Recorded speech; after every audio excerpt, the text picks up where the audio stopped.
Por muy difícil que me resultase, he llegado a una conclusión inexorable y profundamente perturbadora.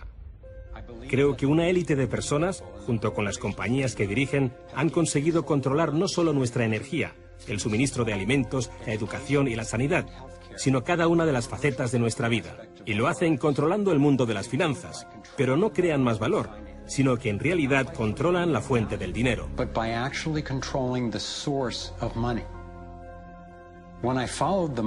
Cuando seguía el dinero, vi que me arrastraba a la cima de una pirámide. Aquí estamos en la base de la pirámide con nuestro día a día.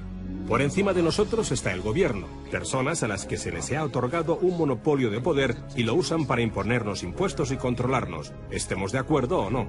Pero ¿quiénes los controlan a ellos?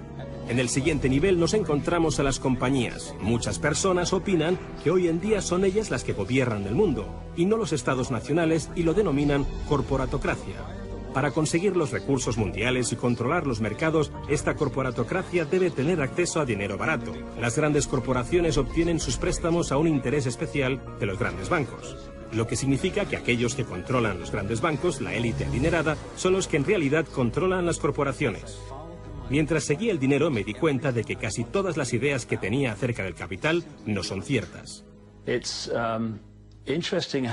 Es curioso el hecho de que nos planteamos muy pocas preguntas sobre cosas cotidianas, como por ejemplo, cuando vamos a un banco y pedimos un préstamo de, digamos, $50.000 o 50.000 libras. ¿Qué pasa en realidad? Veamos. Muchas personas viven la vida basándose en unas ideas que se alejan mucho de la realidad. Lo que en realidad pasa es que si pides 50.000 libras, escriben que en tu cuenta hay 50.000 libras. Eso es todo lo que hacen. No acuñan monedas ni imprimen billetes. No recurren a ningún metal precioso. Simplemente escriben en una pantalla de ordenador que tu cuenta tiene 50.000 libras. Desde ese momento empiezas a pagar intereses sobre una cantidad de dinero que nunca ha existido, que no existe y que no existirá. Resulta que los bancos prestan unas 9 veces más dinero que la cantidad que en realidad guardan en sus cámaras. Y esto es posible gracias al préstamo conocido como reserva fraccionaria. Funciona de la siguiente manera. A la Reserva Federal, o al Banco Central de cualquier país, se le permite determinar la cantidad de dinero que un banco debe tener en sus reservas. En los Estados Unidos, ahora mismo es más o menos un 10%. Así que si depositas $10.000 en el banco separa el 10%, es decir, $1.000, y luego opera en el mercado con el resto. Por ejemplo, ahora llega otra persona al banco y pide un préstamo de $9.000 para comprarse un coche. En ese momento, el banco presta $9.000 del depósito que tú habías creado. Los $9.000 desaparecen. Entonces, la persona que solicita el préstamo paga al vendedor del coche y éste ingresa la cantidad en otro banco que forma parte del mismo sistema bancario central. Estos $9.000 se consideran un nuevo depósito y así continúa el proceso sucesivamente. El dinero se vuelve a depositar y se vuelve a prestar hasta que el depósito inicial de $10.000 se convierte en $100.000. El sistema bancario acaba de crear $90.000 simplemente prestando el dinero. Aparentemente todo empezó con los orfebres del siglo XVII, cuando la gente acudía a ellos para comerciar con oro. El oro era muy pesado para llevarlo de un sitio a otro, así que la gente comenzó a guardarlo en cámaras y comerciaba con recibos. Aquellos recibos fueron los primeros billetes. Como solo unos pocos retiraban su oro en momentos determinados, los dueños de las cámaras, básicamente los nuevos banqueros, empezaron a crear recibos de oro que en realidad no tenían. Entonces prestaban esos recibos y les aplicaban unos intereses al dinero prestado, al oro, que en realidad no tenían. Así nació nuestro sistema de reserva fraccionaria. En este sistema, los banqueros consiguen hacer dinero de donde no hay nada, mientras que el resto de nosotros tenemos que trabajar para ganárnoslo. Esto ha provocado una forma moderna de servidumbre donde la masa de la sociedad trabaja para pagar su deuda con los bancos.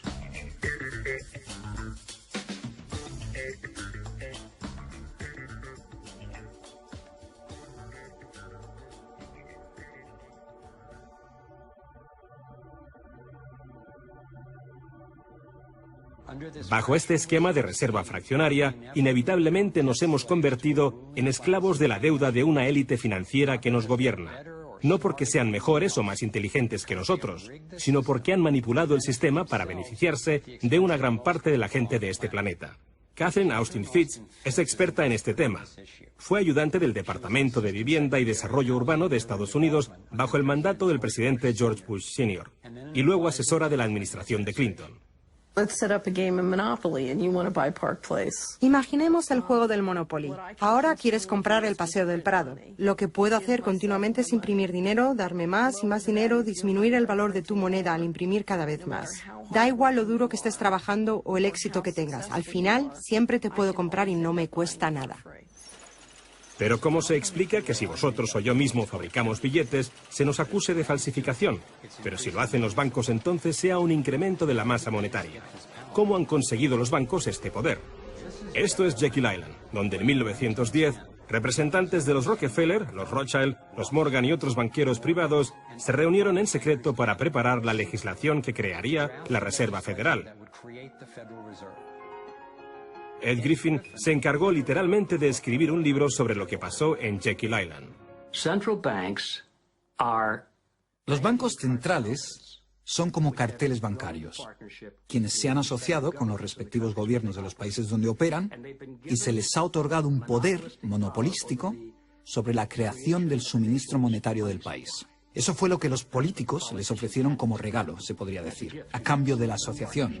Y a cambio, ¿qué ofrecen los banqueros a los políticos? Les prometen crear dinero de la nada, ahora que tienen esa potestad para hacerlo cada vez que el gobierno lo necesite. Y desde 2008 hemos presenciado la mayor impresión de dinero falso de la historia. La prestidigitación financiera disfraza los costes, esconde a quien debemos culpar y nos deja como esclavos de la deuda trabajando para pagar las facturas. Me ha chocado el hecho de que en el mismo año en que se creó la Reserva Federal, en 1913, se creara también el Servicio de Impuestos Internos, y desde entonces se estableció el impuesto sobre la renta. Así que todos nosotros tenemos que pagar la deuda de los políticos con intereses a los banqueros. El problema es que tenemos un sistema bancario privado y centralizado en los Estados Unidos, disfrazado de sistema público. Si buscas en la guía telefónica de aquí de Washington, en el área de DC, si buscas por la Reserva Federal, en las páginas azules gubernamentales, ahí no aparece nada, sino que aparecen las páginas blancas, justo al lado de Federal Express. Es un banco central y privado. ¿Cuál es la relación adecuada, cuál debería ser la relación adecuada entre el presidente de la Reserva Federal y el presidente de los Estados Unidos? Bueno, primero debemos dejar claro que la Reserva Federal es una agencia independiente. Y eso significa, básicamente, que no existe ninguna otra agencia del gobierno que pueda anular las acciones que emprendemos.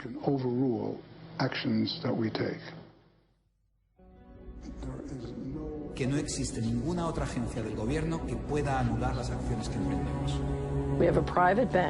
Tenemos un banco privado que imprime dinero en beneficio del Tesoro. La Reserva Federal imprime dinero en un sistema basado en la deuda, que crea escasez, pero coloca a un grupo de privilegiados en una posición en la que tienen acceso a todos los datos sobre la economía, mientras que nosotros continuamos en la ignorancia. Así que tenemos a un pequeño grupo de banqueros que entienden los datos de cómo funciona el dinero en la economía y se les proporciona la habilidad de imprimir dinero de manera que se sigue protegiendo a los privilegiados mientras que el resto nos hundimos.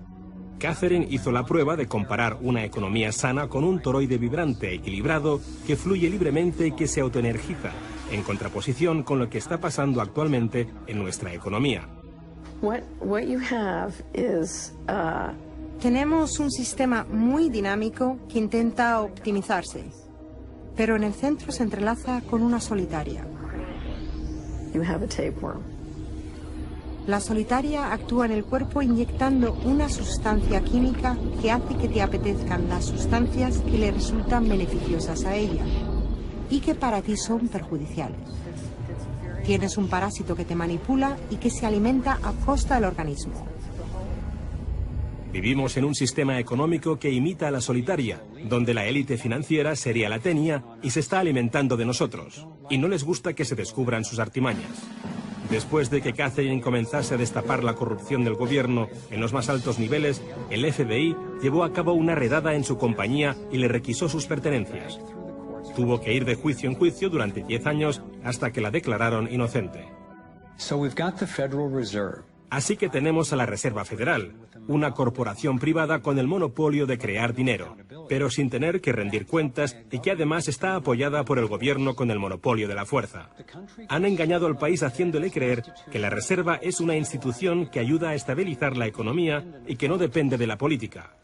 Pero de hecho, en ya casi un siglo de existencia, la Reserva Federal ha hecho justo lo contrario. Desde que se puso en marcha, nos han robado a través de la inflación y el poder adquisitivo del dólar ha disminuido más de un 97%. Y la diferencia entre ricos y pobres deja claro que el dinero va a parar a manos de unos pocos. Solo 16 años después de que la Reserva Federal accediera al poder, los Estados Unidos sufrieron la Gran Depresión. En mi investigación he descubierto que antes de que se produjese el crack del 29, la élite de banqueros sacó su dinero del mercado.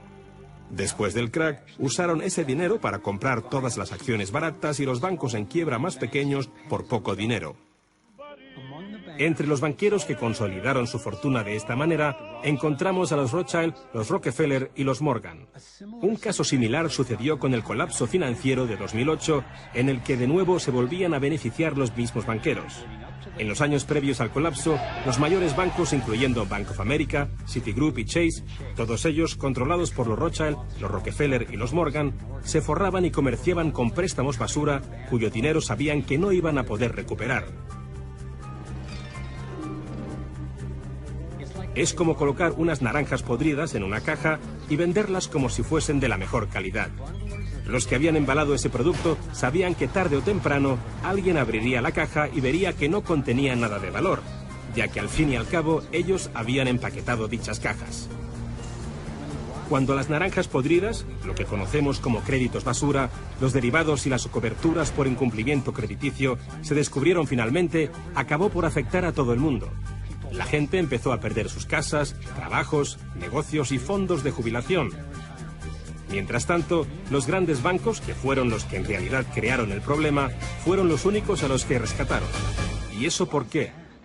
¿Por qué iba la Reserva Federal a dar a los bancos billones de dólares aunque la mayoría de los estadounidenses estuviera en contra de que los rescatasen? ¿Y por qué no ayudaron a los más necesitados en vez de ayudar a los que perpetraron el colapso financiero? Mi investigación me llevó a la conclusión de que las mismas personas que crearon la Reserva Federal, los Rothschild, los Rockefeller y los Morgan, todavía la controlaban y utilizaban esta estructura para salvarse a nuestra costa. Muchos de los bancos creados siguen siendo el lobby más poderoso del Capitolio de los Estados Unidos, y ellos sinceramente son los dueños del lugar. Estoy convencido de que el reciente colapso financiero de 2008 fue el resultado de un esquema de inflar y tirar orquestado, diseñado y ejecutado por los grandes banqueros para consolidar sus fortunas y su poder. David Icke nos explica cómo ve los denominados ciclos comerciales de la Reserva Federal. Fase 1 es como lanzar el sedal. Fase 1, colocas un montón de dinero, unidades de intercambio en circulación. Para ello, bajas los intereses y concedes muchos préstamos. Esta es la parte del ciclo que denominamos boom. Como hay muchas unidades de intercambio en circulación, hay un montón de dinero que cambia de manos, que genera una gran actividad económica. Eso genera empleo y como se gasta más y más dinero, aumenta la demanda. Así que las compañías solicitan más créditos de dinero recién salido del horno para aumentar su producción. La gente coge confianza a su rutina. Pues resulta que trabajo para tal compañía y tienen muchos pedidos. Funciona de maravilla, tengo trabajo asegurado. ¿Y sabes qué? Estoy pensando en comprar una casa más grande. Luego empiezan a cambiar. Lo que hacen es tirar del sedal. Suben los tipos de interés. Ahora, cada vez hay menos personas que consiguen los créditos porque las condiciones de concesión se han endurecido. Y también, al aumentar los tipos de interés, una gran parte del salario de las personas se destina a pagar esa subida de los intereses y no al consumo. De repente, ya no hay tanto dinero en circulación y, por tanto, se compran menos cosas. Los beneficios de las compañías empiezan a disminuir, empiezan a reducir los puestos de trabajo y algunas comienzan a cerrar.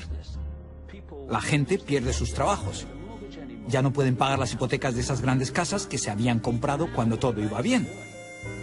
Ahora los bancos empiezan a recoger el sedal, porque mientras la gente se declara en bancarrota, tanto las compañías como las personas, los bancos se quedan con las fortunas que sí que son de verdad.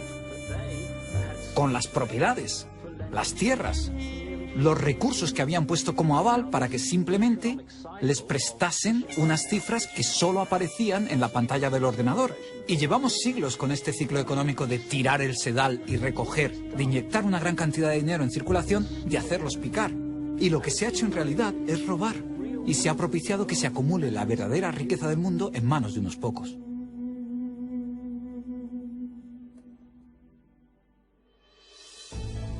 A nivel internacional, los bancos centrales utilizan el Banco Mundial y el Fondo Monetario Internacional para hacer más dinero mientras explotan los recursos de aquellos países a los que les prestan dinero y con este proceso acaban llevándolos a la bancarrota. El Banco Central de los bancos centrales es el banco creado por los Rothschild, el Banco de Pagos Internacionales. La élite se está posicionando para controlar el acceso a prácticamente todo lo que necesitamos para sobrevivir. Da igual a qué parte del mundo vayas, porque el dinero está controlado por el sistema bancario. Ellos deciden si la gente come o no come.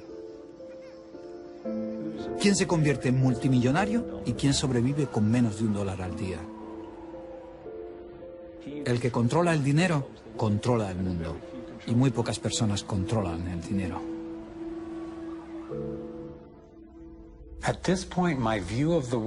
Llegados a este punto, mi concepción del mundo dio un vuelco. Empecé a enfrentarme al hecho de que el fracaso y el sufrimiento de muchos es en realidad el éxito y realización de unos pocos. La élite de los banqueros que ha engañado al mundo y a los que se les ha permitido crear dinero. Todos ellos ya son dueños de vastas fortunas. Entonces, ¿cuál es su finalidad? ¿Cuáles son sus objetivos?